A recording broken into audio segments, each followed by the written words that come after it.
ગુજરાતમાં નવું voter ID card મેળવવું છે? તો ચાલો આખી પ્રોસેસને આપણે એકદમ સરળતાથી સ્ટેપ બાય સ્ટેપ સમજી લઈએ. તો 18 વર્ષના થઈ ગયા? વાહ, આ તો એકદમ ખાસ મોકો છે, ખરું ને? હવે લોકશાહીમાં પોતાનો અવાજ રજૂ કરવાનો એટલે કે મત આપવાનો હક મળે છે. અને આ સફરની શરૂઆત ક્યાંથી થાય? બસ વોટર આઈડી કાર્ડથી. જુઓ, આ કાર્ડ ખાલી એક ઓળખપત્ર નથી, એ તો લોકશાહીની પ્રક્રિયામાં ભાગ લેવાની એક ચાવી છે. ભારતનું ચૂંટણી પંચ જે આ દસ્તાવેજ આપે છે એ જ આપણને મતદાન કરવાનો અધિકાર આપે છે. તો ચાલો આ આખી સફરના 5 સરળ તબક્કાઓ પર એક નજર નાખીએ. કોણ અરજી કરી શકે છે ત્યાંથી લઈને કાર્ડ હાથમાં આવે ત્યાં સુધી બધું જ સમજીશું. તો સૌથી પહેલો સવાલ, નવા વોટર આઈડી કાર્ડ માટે કોણ અરજી કરી શકે? અને અત્યારે જ અરજી કરવાનો યોગ્ય સમય કેમ છે? ચાલો જાણીએ. પાત્રતાના નિયમો એકદમ સીધા અને સરળ છે. અરજદાર ભારતનો નાગરિક હોવો જોઈએ, ઉંમર 18 વર્ષ કે તેથી વધુ હોવી જોઈએ અને જે તે મતદાન વિસ્તારનો સામાન્ય રહેવાસી હોવો જોઈએ. બસ આટલું જ. અને હા, એક ખાસ વાત, અત્યારે આખા ગુજરાતમાં મતદાર યાદીનું સ્પેશિયલ ઇન્ટેન્સિવ રિવિઝન ચાલી રહ્યું છે. આનો સીધો મતલબ એ છે કે અધિકારીઓ અત્યારે સક્રિય રીતે મતદાર યાદીને અપડેટ કરી રહ્યા છે. એટલે રજિસ્ટ્રેશન કરાવવા માટે આનાથી સારો સમય બીજો કોઈ ન હોઈ શકે. ઓકે, તો હવે અરજી કરવાનું મન બનાવી લીધું છે. પણ એ પહેલાં થોડી તૈયારી તો કરવી પડશે, ખરું ને? ચાલો જોઈએ કે કયા કયા ડોક્યુમેન્ટ્સ હાથવગા રાખવા પડશે.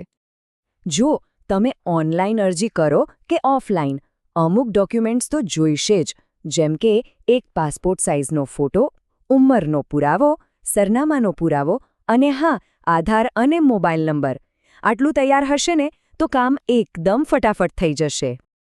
ચાલો હવે વાત કરીએ સૌથી આધુનિક અને અનુકૂળ રીતની, ઓનલાઈન અરજી.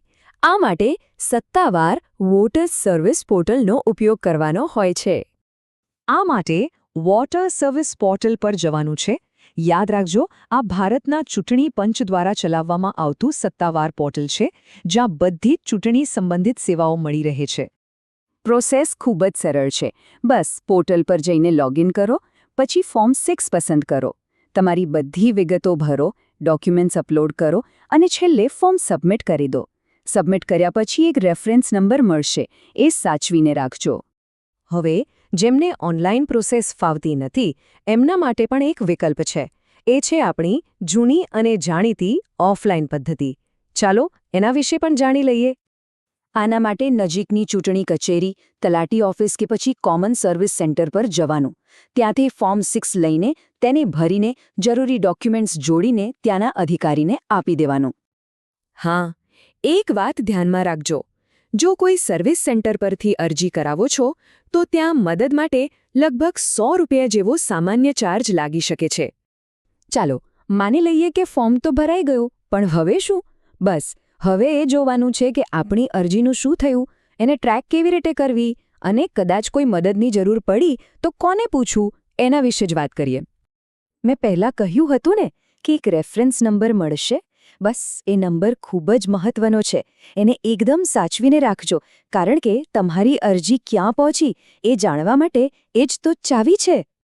અરજીનો સ્ટેટસ ચેક કરવું પણ સહેલું છે. બસ પોર્ટલ પર ટ્રેક એપ્લિકેશન સ્ટેટસ પર જાઓ, તમારો રેફરન્સ નંબર નાખો, ગુજરાત રાજ્ય પસંદ કરો અને તરત જ ખબર પડી જશે કે અરજી ક્યાં પહોંચી છે. એકવાર તમારી અરજી મંજૂર થઈ જાય એટલે બસ થોડી રાહ જોવાની. લગભગ 35 થી 40 દિવસમાં તમારું વોટર આઈડી કાર્ડ પોસ્ટ દ્વારા સીધું તમારા ઘરે આવી જશે. અને જો કોઈ પ્રશ્ન હોય તો ચિંતા કરવાની જરૂર નથી. મદદ માટે ઓનલાઈન અને ઓફલાઈન બંને વિકલ્પો છે. તમે પોર્ટલ પર ફરિયાદ કરી શકો છો અથવા તો તમારા વિસ્તારના ઈઆરઓ કે બીએલઓ અધિકારીનો સંપર્ક પણ કરી શકો છો. અને તાત્કાલિક મદદ માટે ચૂંટણી પંચનો આ ટોલ ફ્રી નંબર યાદ રાખી લો, 1950. આ હેલ્પલાઇન રોજ સવારે 8 થી રાત્રે 8 વાગ્યા સુધી તમારા બધા જ સવાલો અને ફરિયાદો માટે ઉપલબ્ધ છે.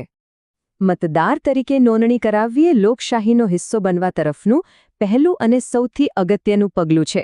હંમેશા યાદ રાખો, તમારો મત એ જ તમારો અવાજ છે.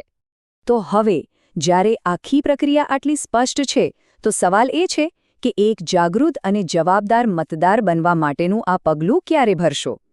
આશા છે કે આ જાણકારીથી મતદાર બનવાનો રસ્તો હવે પહેલા કરતાં ઘણો સરળ લાગશે.